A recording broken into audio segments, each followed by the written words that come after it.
My name is Damiano, and I direct the University of Iowa Public Policy Center. And we're very excited to have everybody here, both students, members of the public, and policymakers who are here, as well as our esteemed speakers. And I really want to give a shout out to them. They've come in from all around the country.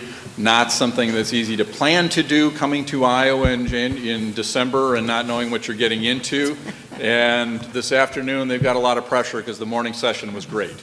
And so, but I'm sure they will do great. But Tracy, who will be up in a moment, Tracy Osborne, has done a great job pulling together excellent content for you.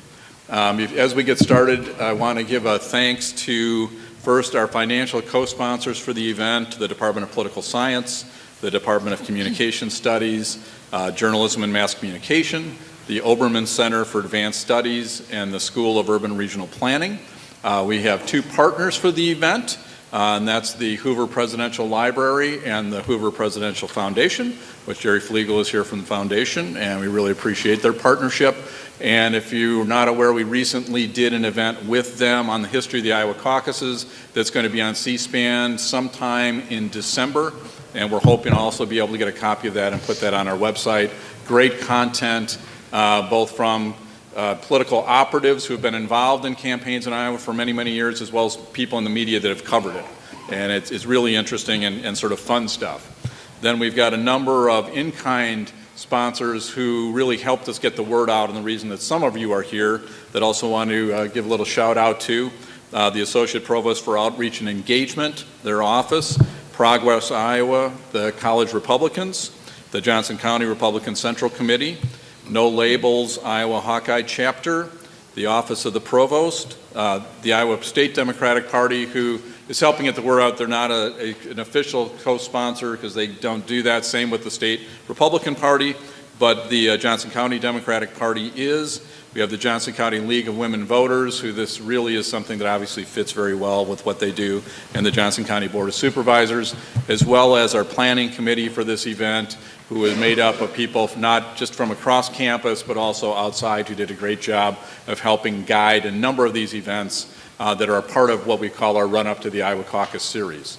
And this topic of political discourse is just extremely important to not only the Public Policy Center, but the university, because as we create new knowledge and understanding, it's really important that there's people out there that are receptive to receiving this, and that we can engage people in really positive dialogue about how to move things forward. So we're very excited, not only about the topic, but about this event and being able to share this forward as a part of our community engagement activities.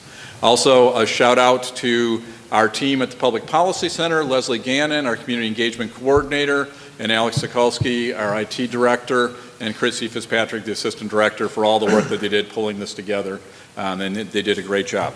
With that, I'm going to turn over the afternoon to Tracy Osborne, who is a professor in political science and also directs our politics and policy research program at the Public Policy Center. Hi everybody, I'm short so I have to move the microphone. All right, welcome back. Some of you heard a little bit of a spiel this morning, but for those of you who haven't, we're really delighted to have all of you here, to see so many students that I recognize, since this is where my class came.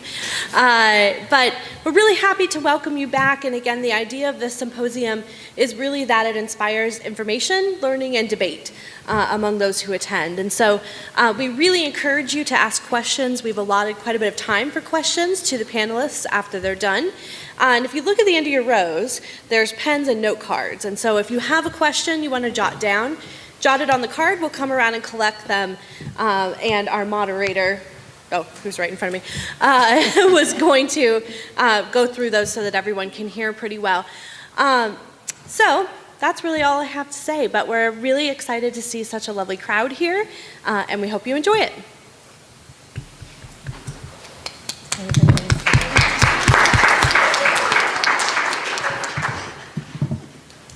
Okay, I'm short too, so this works out really well for me. All right, my name is Julie Pacheco. I'm an assistant professor in the political science department, and I'm the moderator for this panel on media in the modern campaign age.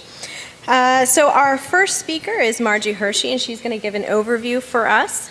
She is Professor of Political Science and Philanthropic Studies at Indiana University, Bloomington, specializing in political parties, campaigns, and political communications. Her current work has to do with polarization among party activists and with the commonalities among the research on framing, persuasion, lobbying, constructing explanations for election results, political metaphors, and social movements organizational development.